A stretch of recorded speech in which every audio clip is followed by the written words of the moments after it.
guys, guess what time it is? It's time for small potatoes.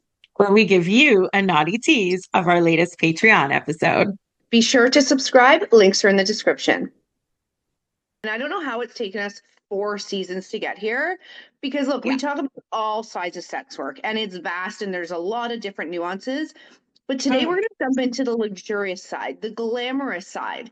And listen, there is, the basic street level side of things, but there's also a side that thrives in the shadows of high society. So let's dive into this part. I love this. I love this. Dipping into like privacy layers here because we all think we're private. And then Right. apparently, once you make $1 million or more, your life needs more privacy. So true. It's so funny. And it's like we already live in this secret world. That's half the intrigue of the pod, right? Is telling people these insider things. And this is an insider world inside our insider world. It's like these layers of just secrecy. It's so interesting. And we found all kinds of cool information. And I think it's well beyond what you could possibly see on social media because it is that hush hush Yeah. that you're not finding even the girls on like hmm Twitter or something. They want nothing to do with all that publicity. hmm Blame them after learning so many of these things because I'm like, damn, no wonder. It's so I interesting. love it. I love it. So, where should we start? I feel like when we're talking like high end, high class, like you said, high class society Mhm. type stuff, it really dips into the celebrity world, into the political world, into donors and like the big money influence, not influencers like we know them to be, the Right. people that line the pockets of the politicians to Mhm. influence all of those things. We're talking global world order. It's just a whole different thing. It's old money. It's some Yeah. like tech bros, new money. There's a little Silicon Valley in the mix. It's very much like the New York socialite scene.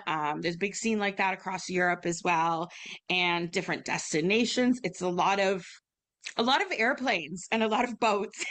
Mhm. It's not regional. It's not stay put. It's definitely not brick and mortar. It is Yeah. completely a different vibe. So let's kind of dive into like where this happens, how it happens, how people communicate in this secret world, all the things. I know we've both found some good info. Do you want to start off with some fun I, facts? I'm, we needed to do some research here because it's not a world I'm very familiar with. I want to be more familiar with it after my research, but there's a lot of money, and like we were talking about earlier, the gap between the poor and the wealthy is just widening, and that wealthy side of things, they don't operate in a world of sex work that we're familiar or accustomed with. And like you said, it's so heavily built on discretion and privacy and like if you know, you know.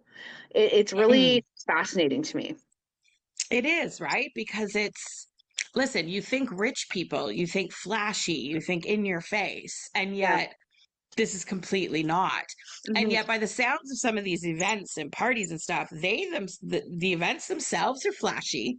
Let's be real; Right. these are some fancy ass events and places and situations that happen.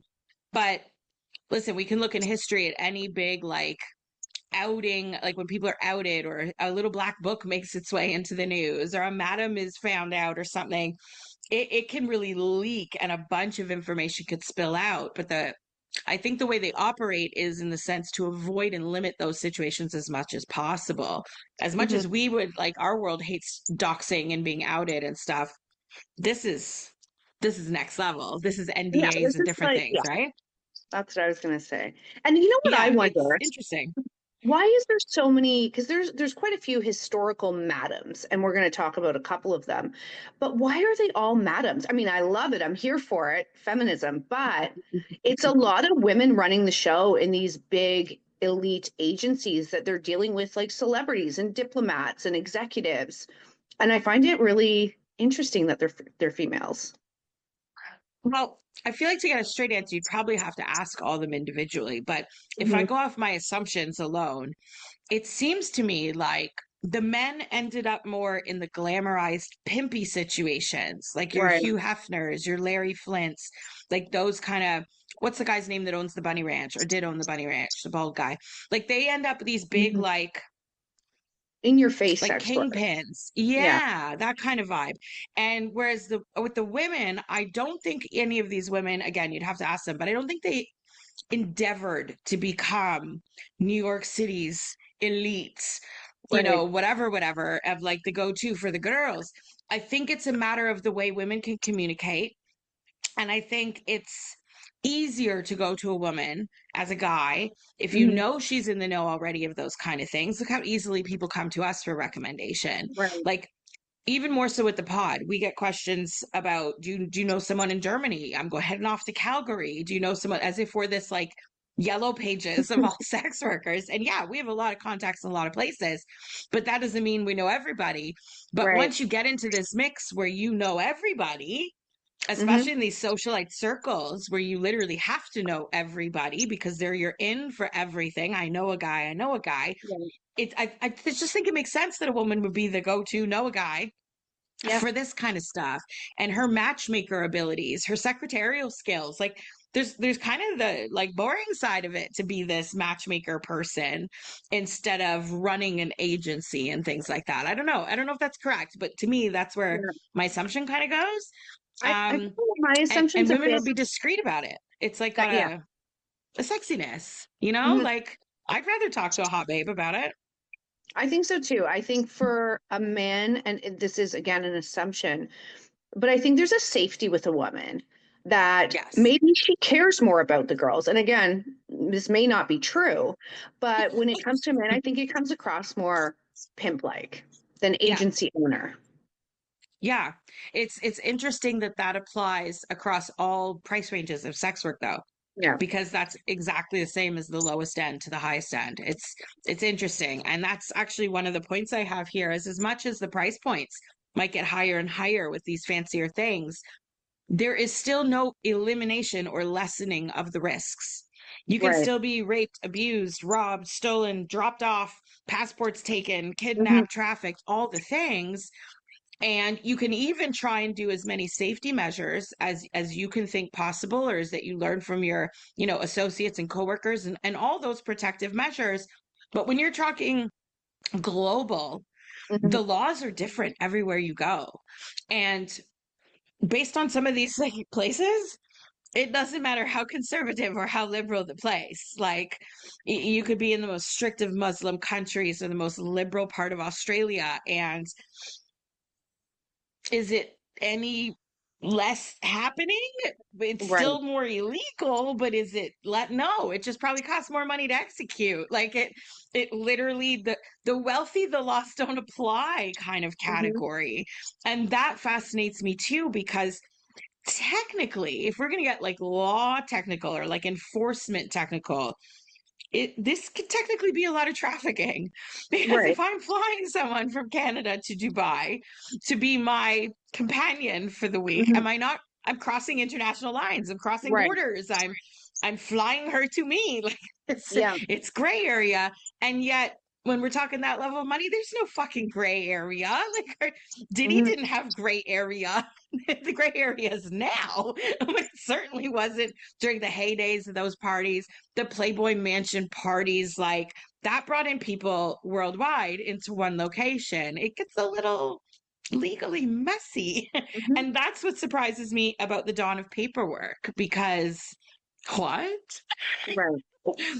We have paper trails now? Like, is that the smartest thing? And yet, I think Diddy's a good example on that, because Hmm. NDAs can be really, really, really important.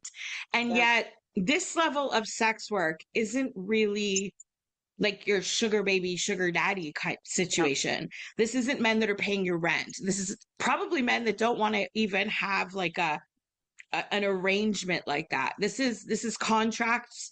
It is time frames. It's for a specific event or for a specific time frame. Everything's written out in particular. The contract starts at a certain point and the contract ends at a certain Hmm. point. So yeah, slide in an NDA, because leaks come when things like Diddy's bust happens, right? Hmm. And I think even in 50 Shades of Grey, he makes them all sign NDAs, and that saves his ass a little bit after the fact. But it's paper trail. And my immediate Hmm. thought is like, listen, if you're trying to catch them, follow the money. But if you're trying to hide it, don't have paper trail. Like Right. it's conflicting. And yet, yeah, with like social media and stuff, you need to reinforce that these girls aren't Snapchatting while they're there or posting, you know, the yacht while they're in Morocco. It really has to be that private. It's fascinating. And I think you're like, I don't think the type of sex worker that would be going to these places of the world or going to these events, which let's talk about the events that these girls are attracted to go to, but they're not the type that are going to Snapchat a photo. Right.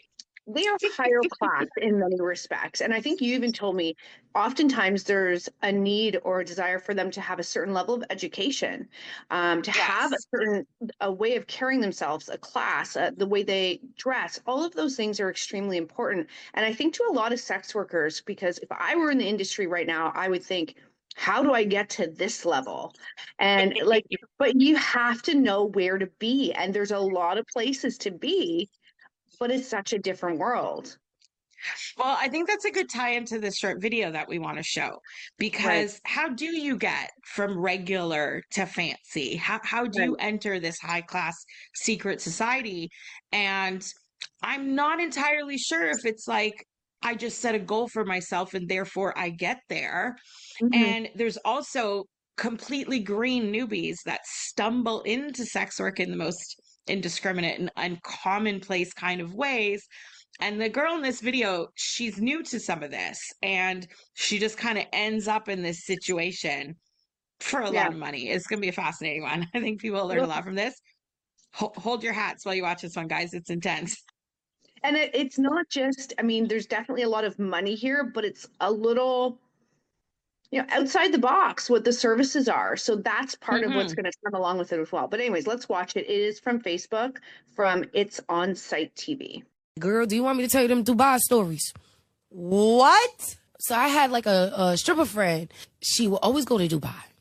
And when she come back I always love her going to Dubai because when she come back from Dubai, she buying me hair. She getting my nails done. We going out to eat. I never knew, girl, they getting pissed on in Dubai, right? So I said, let me come to Dubai with you. She was like, I got to be honest with you. She was like, I get on and pissed on for like 20, 30K by different men. And different men do it like at one time. No. And no. then she would say it would be like a row of them, and it would be all of them doing it. It was like she explained it to me, and that's why she would be on private jets. That was wild. Let's all take a breath for that because that was a lot to stomach, right? And yet, Mhm. listen, one and done, right? Yeah. Emily did it, wasn't me. Yeah. There is an absolute blessing in the double life, the disconnect, and the compartmentalism that can happen, right? But what we learned in a lot of our research, especially at certain events or maybe certain like demographics of people, is a lot of their requests aren't necessarily for girlfriend experience. They're not just hoping that they convince someone to do anal. They are here with some very depraved fantasies, some very outside. I don't even know if I'd call it high mileage. It is just It's its own kind pushing of mileage. on. Yeah, it's way beyond even the word. Like a car doesn't travel that fast. Mhm. That video, that there's no vehicle that does that. That's yacht territory for sure, right? Because listen, I'm not saying that you can't find a $100 hooker you want to take a shit on, go nuts. But just that level, including the privacy and the location and the whole, like you said, she's an upper class woman and blah, blah, blah, blah, blah. Like, this Yeah. is how you get into these weird, again, I'll bring up Diddy. That wasn't just a party. Right. That wasn't just a sex or a swingers party because those happen every day all over the world, Yeah. right?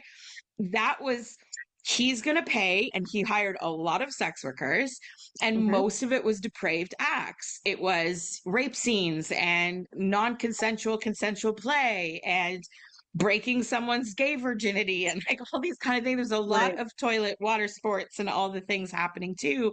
It was the stuff that ends up not on Pornhub, Right. kind of like dark web networks of things. And Mhm. so, of course, you need that kind of money to make that kind of stuff happen.